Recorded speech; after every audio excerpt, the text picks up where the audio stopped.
अब वहां पर एक बड़ी आश्चर्यमय घटना घटी। वो घटना क्या थी? राम जी को बड़ा आश्चर्य लग रहा था कि वानर वीर पत्थरों में मेरा नाम लिख लिख करके सागर में डालते जा रहे हैं और सागर में सारे के सारे वो पाषाण तैरते जा रहे हैं। तो राम जी ने उन वानरों की नजर बचा करके दूर गए। दूर जाकर सोचा कि मैं भी ऐसा कुछ करके देखता हूं। तो राम जी पत्थर उठाते और पत्थर उठा करके उसमें राम लिखते। राम लिखकर जब पानी में छोड़ते तो पत्थर डूब जाते हैं। राम जी को आश्चर्य है कि वानर राम नाम लिखकर के सागर में पाषाण डाल रहे हैं और वो पाषाण तैर रहे हैं और मैं राम राम लिख करके डाल रहा हूं और पाषाण डूब रहे हैं। कई बार ऐसा किया, पत्थरों का बहुत बड़ा समूह एकत्रित किया, ये तैर जाएगा वो तैर जाएगा, लेकिन कोई पाषाण तैरा ही नहीं। अचानक हनुमान जी महाराज की दृष्टि पड़ी तो हनुमान जी ने जाकर कहा, प्रभु ये आप कौन सी लीला कर रहे हो? तो राम जी ने कहा, देखो ना हनुमान, तुम लोग जो पत्थर डालते हो वो पाषाण तैर जाता है और जब मैं डालता हूं तो पाषाण डूब जाता है। ऐसा क्यों? तो हनुमान जी ने बड़ी सुंदर बात कही थी वहां पर।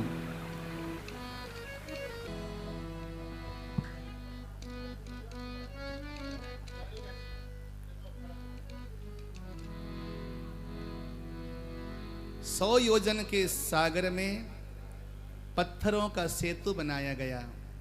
किसके लिए बनाया राम जी ने? अपनी प्रियतमा, अपनी भारिया, अपनी धर्मपत्नी सीता जी को पाने के लिए। मैंने कल भी कहा था, इससे बड़ा कोई प्रेम का प्रतीक दुनिया में नहीं हो सकता। सागर को बांध देना कोई सामान्य काम है महाराज, पत्थर का सेतु बनाना, और आज भी वो सेतु है। और नासा वालों ने शोध किया है, एड़ी चोटी का जोर लगाया उसके लिए, ऐसे नहीं है। आप गए ना, नासा वालों ने एड़ी चोटी का जोर लगाया है और उन्होंने स्पष्ट बोला है कि ये जो सेतु है ये सेतु प्राकृतिक नहीं है, नैसर्गिक नहीं है, किसी बंदे ने इसको हाथों से बनाया है। वहां पे जो पाषाणों को रखा गया है वो पत्थर भी 17.5 लाख पुराने पत्थर हैं, 17.5 लाख वर्ष पुराने वो पाषाण है। उन पाषाणों में एक बहुत कीमती धातु है जिसका नाम है यूरेनियम। उन पाषाणों के मध्य में यूरेनियम की भरपूर मात्रा में है और उसके लिए जब कांग्रेस की सरकार थी पहले बहुत जोर लगाई। बाद में जो बड़े बड़े भक्त वकील थे उन्होंने उस केस को जीता कि राम सेतु को कोई स्पर्श न करे, वो हमारे लिए प्राण से प्रिय वस्तु है। तो बड़े लोगों ने शोध किया महाराज। मैं अभी वहां जाता हूं, राजस्थान में कथा करने जाता हूं। उन्होंने बड़े से बक्से में पानी भर के उसमें राम सेतु का पत्थर रखा है। बोला कि वही पत्थर लेकर आए थे हम राम सेतु में जब गए थे, तो वहां से लेकर आए थे। वो पत्थर आज भी तैर रहा है, ऊपर ऊपर तैर रहा है पूरा, हमने देखा उसको। तो सेतु बनाया गया और रावण को खबर लगी तो रावण पहली बार 10 मुख से बोला। रावण को श्राप था, जिस दिन भी रावण 10 मुख से एक साथ बोलेगा रावण का सर्वनाश अति निकट है, ऐसा समझना। तो पहली बार रावण 10 मुख से बोला। बांध्यो बन निधि नीर निधि जलधि सिंधु बारीस सत्य तोय निधि कंपति उदधि पयोधि नदीस। इस दोहे में जल के यानी कि सागर के 10 नाम हैं। इस दोहे में, अकेले दोहे में सागर के 10 नाम हैं। बांध्यो बन निधि सागर का नाम है, नीर निधि, जलधि, सिंधु, बारिश, सत्य, तोय निधि, कंपति, उदधि, पयोधि और नदीस, इस सागर के 10 नाम हैं। मानो कि रावण ने अपने 10 मुखों से सागर के 10 नाम लिया। बोला कि ऐसा हिम्मत वाला बंदा कौन होगा जिसने सागर को बांध दिया। अब तो रावण एक साथ बोला तो मंदोदरी ने सुना। मंदोदरी को एक बात याद थी कि रावण जिस दिन 10 मुख से बोलेगा इसका सर्वनाश निकट है। और फिर से मंदोदरी समझाने के लिए गई। मंदोदरी ने अपना संपूर्ण धर्म निभाया है पत्नी का। एक राक्षस की पत्नी होकर के भी अपना धर्म हर कदम कदम पे निभाया है मंदोदरी ने। बार बार बोलती हैं कि राम जी को सौंप दो, सीता को लेकर ले जाकर सौंप दो, एक बार क्षमा याचना कर लो, राम जी क्षमा कर देंगे। बार बार समझाया तो लेकिन रावण है कि नहीं समझता। इधर जब सेतु बंधन हुआ, अब सेतु बंधन में भीड़ हो गई जी, वानरों की भीड़ हो गई। अब सेतु छोटा पड़ गया और वानर वीरों की संख्या बहुत हो गई। राम जी देख के आश्चर्य की, इतना बड़ा सेतु बनाया फिर भी वानरों के संख्या के आगे सेतु छोटा पड़ गया। अब क्या करें? तो वहां पर राम जी ने एक बड़ी सुंदर युक्ति सोची। क्या युक्ति सोची पता है? राम जी जाकर सेतु के बीचों बीच खड़े हो गए। त्रैलोक के लुभावन छवि मेरे राम जी की, अनंत अनंत अनंत अनंत कामदेव की छवि को लज्जित करने वाली छवि मेरे राम जी की, त्रैलोक के निंदित छवि लेकर भगवान राम सेतु के मध्य में बीचों बीच जाके खड़े हो गए। तो राम जी जाकर सेतु के बीच में खड़े हो गए तो आसपास जो जल में रहने वाले जो जलचर प्राणी हैं वो राम जी के दर्शन के लिए बाहर निकल आए, बाहर निकल आए। अब सुनिए ध्यान से, एक सेतु तो जो पत्थरों का बना था वो सेतु बना हुआ है, एक सेतु और बना, किसका? जल में रहने वाले वो जलचर प्राणियों का एक सेतु और बन गया उसके पैरेलल में, यानी कि दो दो सेतु हो गए। तो जामवंत ने राम जी के पास जाके बोला, प्रभु सागर पार जाना इतना आसान काम था, इतना आसान काम था? आपने वानरों से 5 दिन तक इतना कठिन संघर्ष कराया, पत्थरों को तोड़वाया, पहाड़ों को लाकर फेंकवाया, इतना मेहनत क्यों करवाया? ये तो बड़ा आसान काम था पार जाने के लिए। आराम से आप खड़े हो जाते और आपको दर्शन करने के लिए सारे जलचर प्राणी बाहर आ जाते और उनका सेतु बन जाता और वानर उनके सर पे, उनके ऊपर पैर रख के पार चले जाते। इतना कठिन काम क्यों करवाया प्रभु आपने? तो राम जी ने एक बड़ी प्यारी बात कही। राम जी बोले, देखो जामवंत जी, मैं कहां पे खड़ा हूं? बोले कि आप उस सेतु पे खड़े हो जिस सेतु को वानरों ने बनाया है। तो राम जी बोले, जब तक मेरे खड़े होने के लिए आधार रूपी सेतु नहीं होगा तब तक दूसरा सेतु बन ही नहीं सकता, क्योंकि मुझे भी तो खड़ा होने के लिए आश्रय चाहिए। तो मुझे आधार देने के लिए जब आप सेतु बनाओगे तब मैं अनेकों सेतु बना दूंगा, लेकिन पहले आधार के लिए एक सेतु का निर्माण तो आपको करना ही पड़ेगा। बोलो जय श्री राम। जय श्री राम। इसलिए कहा कि तुम 2 कदम बढ़ो, मैं 10 कदम बढ़ूंगा। तुम्हें कम से कम 2 कदम आगे बढ़कर पुरुषार्थ करना पड़ेगा, उसके आगे का काम मैं कर दूंगा। और यही बात ध्यान रखना, जीवन में कुछ करने के लिए 2 कदम तुमको बढ़ाना ही होगा। यदि तुम कदम बढ़ाओगे ही नहीं तो भगवान कभी तुम्हारा हाथ थाम ही नहीं सकता। एक बार हिम्मत कर लो, मैं गारंटी से कह सकता हूं तुम्हारी हिम्मत पर भगवान प्रसन्न हो जाएगा और तुम्हारे सारे काम वो सिद्ध कर देगा। बस एक काम करना, तुम 2 कदम आगे बढ़ाना। 100 कदम नहीं, 1000 कदम बढ़ाकर राम जी तुम्हारा हाथ न थामे तो कह देना मुझे कि महाराज जी आपने कहा था व्यास गद्दी से, मैंने 2 कदम आगे बढ़ाया, राम जी ने हाथ नहीं थामा। आप आगे पैर बढ़ा दो, कदम बढ़ा दो। तो अब वहां से सागर पार जाने लगे सारे वानर वीर।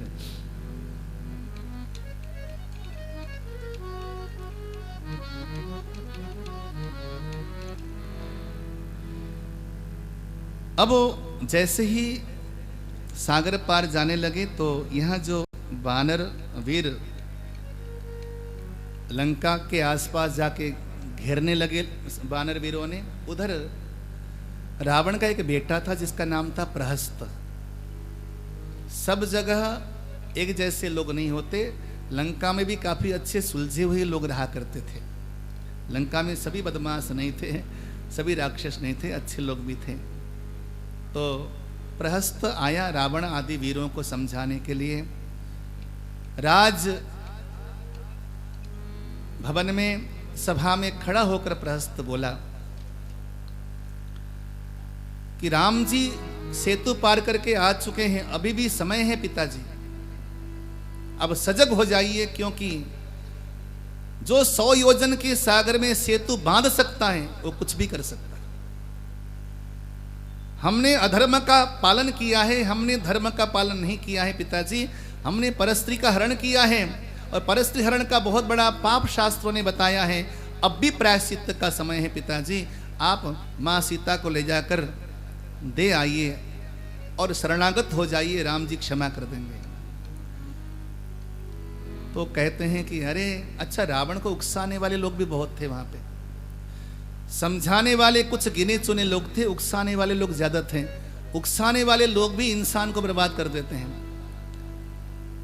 तो सारे राक्षस बोले कि अरे बानरों की क्या हस्ती है,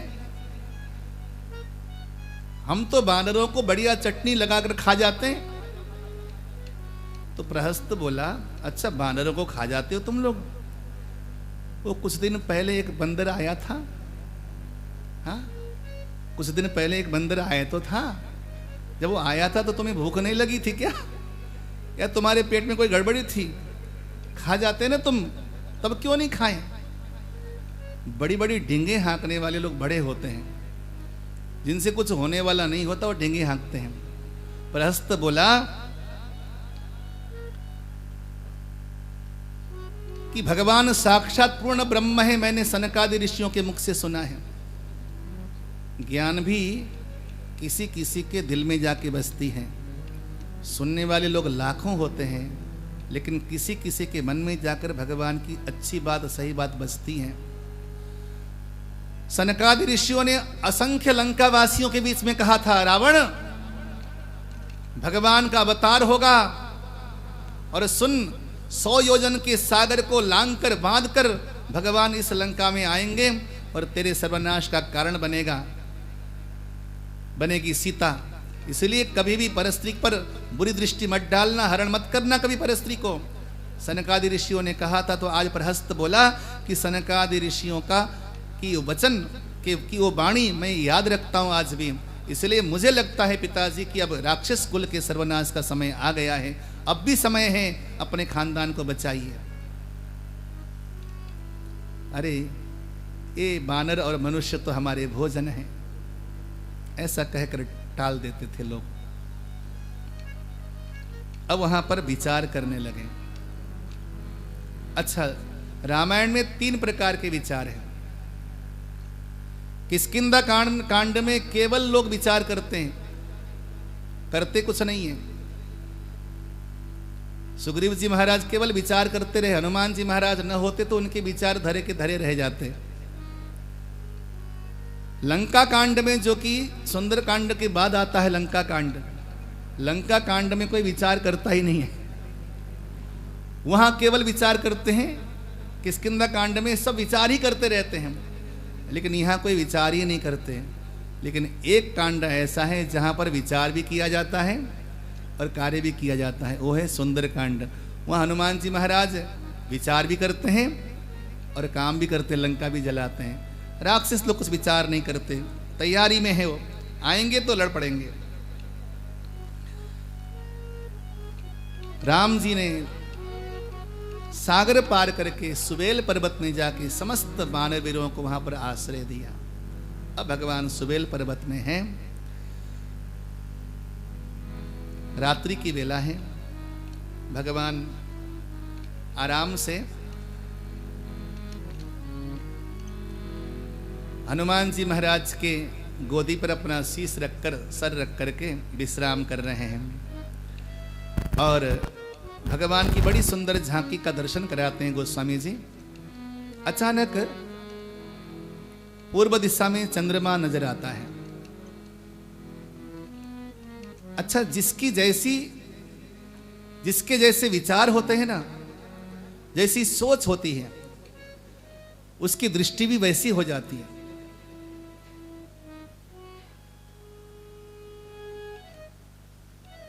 नजरें बदली तो नजारे बदल गए, और कश्ती ने अपना रुख बदला तो किनारे बदल गए। राम जी ने पूछा कि चंद्रमा में दाग कैसा है? अंगद जी चरण दबा रहे हैं, विभीषण जी सामने बैठे हैं। चंद्रमा में दाग कैसा है? तो वहां पे अलग अलग लोगों ने अलग अलग मत कहा। देखो, जिसके दिल में जैसे विचार होते हैं, सामने का दृश्य वैसा नजर आता है। सुग्रीव जी कहते हैं कि चंद्रमा में जो दाग है ना प्रभु, ये चंद्रमा का दाग ये पृथ्वी की छाया है, धरती की छाया। जिसे पृथ्वी प्राप्त करने के लिए, भूमि प्राप्त करने के लिए भाई का वध करना पड़ा, उस सुग्रीव को चंद्रमा में धरती का दाग नजर आता है। लेकिन हनुमान जी महाराज को बहुत सुंदर दृश्य नजर आया चंद्रमा में। बोले क्या है? कह हनुमंत सुनहु प्रभु, शशि तुम्हार प्रियदास, तब मूर्ति विधुर बसती, सोई श्यामता आभास। हनुमान जी कहते हैं प्रभु, चंद्रमा आपका बड़ा प्यारा दास है, आपकी श्याम सुंदर छवि को, मूर्ति को अपने दिल में बसाता है। इसलिए वहां चंद्रमा में जो काला दाग है ना, वो काला दाग नहीं है, बल्कि आपकी छवि है। क्योंकि हनुमान जी के हृदय में तो राम जी की छवि बसती है। हनुमान जी की बात सुनकर के बहुत आनंद आया। वही समय था, यहां पे तो काल सर पे आके नाच रहा है, लेकिन रावण को कोई टेंशन नहीं है। वो लंका के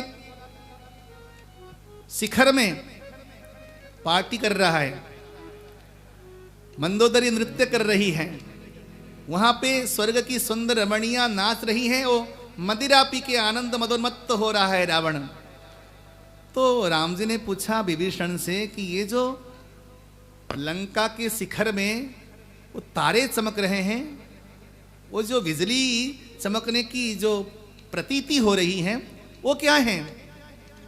तो विभीषण जी कहते हैं प्रभु, ये बिजली चमकने की प्रतीति नहीं है, जो चमक रहा है ना, ये चमक कुछ और नहीं है, मंदोदरी के कानों के कुंडल चमक रहे हैं। रावण ने जो अपने मस्तक पर मुकुट धारण कर रखा है, वो मुकुट की चमक है। क्या गजब का ऐश्वर्य था बंदे का। हाँ, भगवान भोले बाबा की भक्ति करने का फल तो कुछ ना कुछ तो प्राप्त करना चाहिए ना। बंदा देखो, काल आकर नाच रहा है, 100 योजन के सागर में पुल बांध दिया राम जी ने, लेकिन उस बंदे को टेंशन नहीं है किसी प्रकार की। और ऐसे लोग ही मुक्ति के पथ के पथिक होते हैं। कुछ दृष्टिकोण ऐसा हो सकता है कि रावण गलत था, लेकिन उसकी जो क्रियाएं देख के ऐसा लगता है कि रावण वास्तव में मुक्ति का पात्र था, राम जी के हाथों से मरने का पात्र था। क्योंकि उसने पहले बोला था कि खरदूषण मोहि समबल बनता, तिनहि को मारहि विनु भगवंता। खरदूषण तो मुझ जैसे पराक्रमी है, उन्हें भगवान के बिना कौन मार सकता है।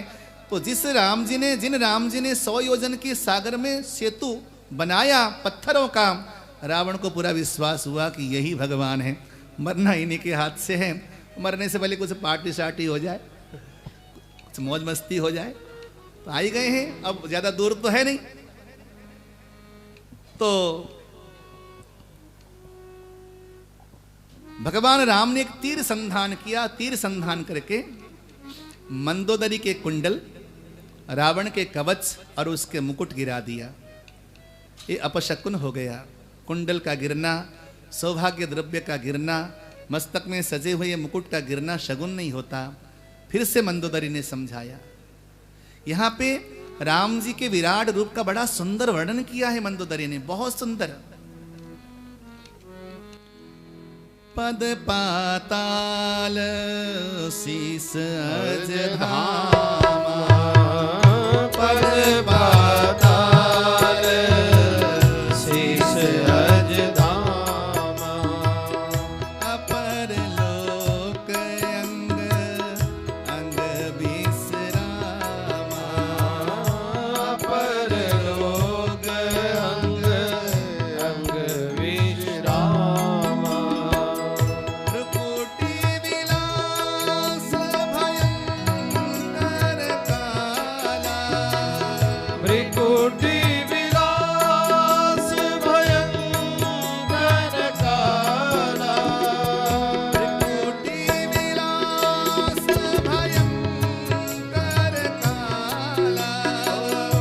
भ्रिकुटी विलास भयंकर काला।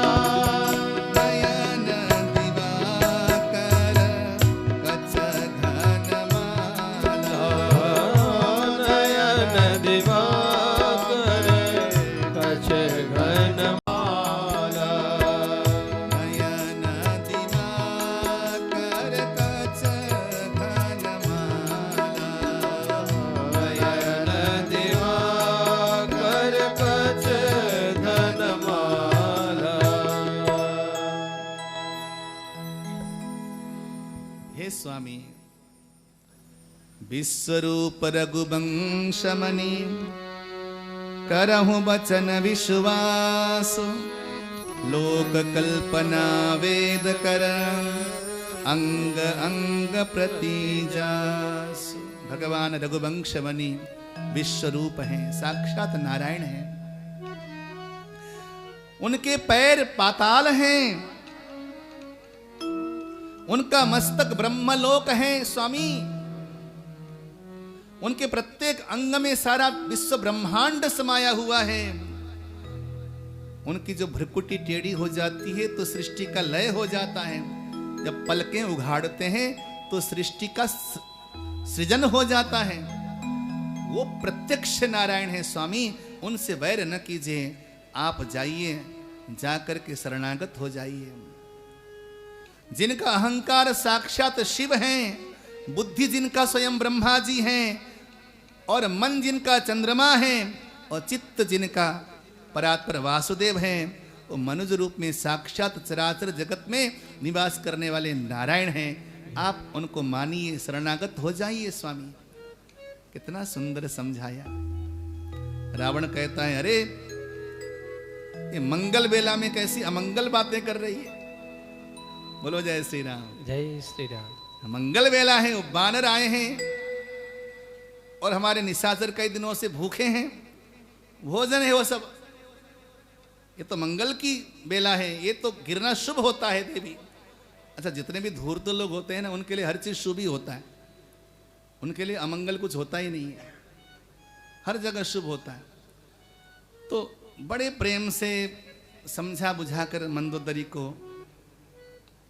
वहां से विदा कर दिया रावण ने।